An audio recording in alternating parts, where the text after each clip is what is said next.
Well, it's certainly unfortunate. In a democracy, the media plays such a critical role, and that role isn't about singing the praises of politicians or a government. It's really about playing the watchdog role. And therefore, if journalists who are playing that crucial role for the development of our democracy are coming under threat, it is something that we all need to take serious and we all need to condemn. I hope that the police administration, to which the reports have been filed, will take these matters quite seriously and use it as an opportunity to give confidence to the media fraternity that people who perpetrate crimes against journalists wouldn't go scot-free. There are some who may feel quite threatened, quite intimidated to want to even quit the job, and I'm aware of a few journalists who have contemplated moving on because, at the end of the day, they will tell themselves, well, they are not the only ones who would help or who can build this country. We've had a number of journalists who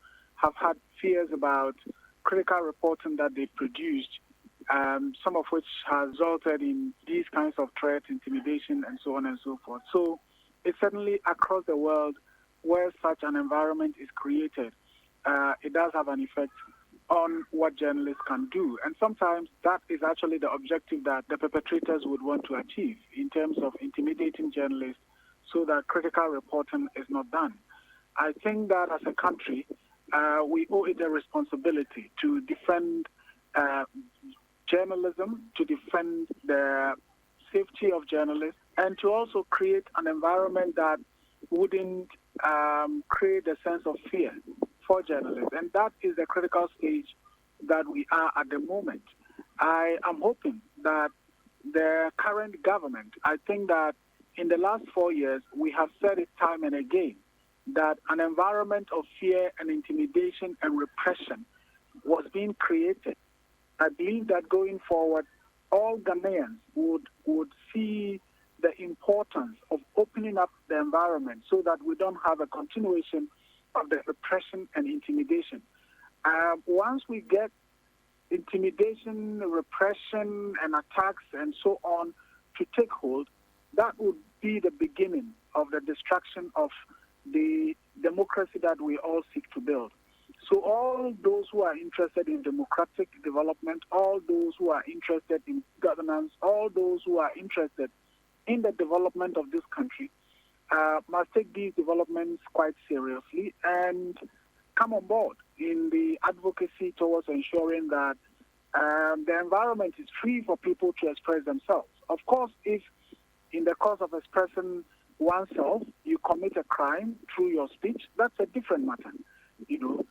But in terms of expressing a divergent opinion, in terms of expressing critical opinion, that should never be grounds for people to be intimidated, for people to be threatened, and for people to be arrested. And so the media fraternity, this is something that is against that. We've seen how in Parliament, despite the rigorous division sometimes, when it comes to matters of mutual interest to MPs, you see how the collaboration is done. When it comes to their car loans, when it comes to conditions of service, and so on and so forth, you would not hear this is NDC, this is MPP. They collaborate to ensure that the what would benefit them is done. And I think that that's an area that those of us in the media haven't done so well over the years. And so we've come to a point where we have to mobilize, we have to solidarize, and we have to come together to push our own agenda to ensure that we are able to do our work without our restrictions and without the kinds of threats that we are seeing. Impunity begets impunity, as they say.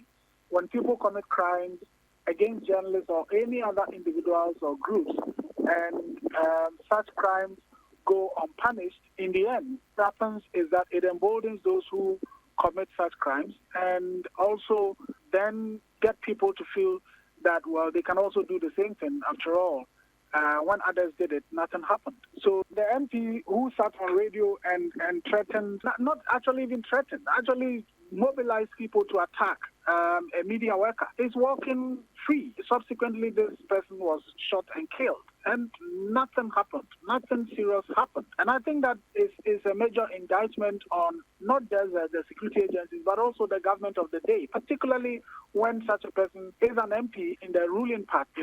We've seen what happened when the MP, unfortunately, was shot in the central region. Within a matter of days, we were told that the perpetrators suspected perpetrators had been apprehended, and some of them as far as Ashanti region. So why is it that when it comes to other people, it appears that some lives matter than others? I think that, like I said, until we journalists, until we in the media come together and solidarize and send a strong message to persons who think that they can commit crimes and go scot-free, to the government of the day, any government at all, to institutions that have a responsibility to protect all of us. I believe what we are seeing will continue to perhaps go on. When journalists are attacked, when journalists are threatened, sometimes it appears we don't care. It's a City FM or it's a Joy FM or it's a GBC journalist who has been attacked. Not too long ago, a journalist from GBC was beaten by a presidential staffer. Some of us took it up, but even GBC itself showed no interest in standing by the journalists who have been brutalized. So those are, for me, some of the antecedents that, if we don't check it, would continue to foment that environment of impunity. I've seen that the Minister for Information has sent out information indicating that, urging the security agencies to do what they have to do. We look forward to it. It is commendable that he's put out such a statement, but it shouldn't just end with a statement. As the chief spokesperson for the government, I think that he has a responsibility, much more responsibility, to ensure that the persons in the media fraternity, persons in the media industry are protected. And we can only look forward to an environment that allows for robustness in the media, for critical commentary in the media, which existed. That is what brought our Fourth Republic to being. The current president was on the streets, demonstrated. It made a significant contribution to the current democratic dispensation that we have. And what brought about it is not silence. What brought about it is not praise singing for those in authority. What led to our democracy is that critical stance that people took to ensure that the fundamental pillars of democracy, are erected. And that included the press freedom that we want to jealously guard. And I think that we've gone past a stage where people should try to destroy such a critical pillar of democracy.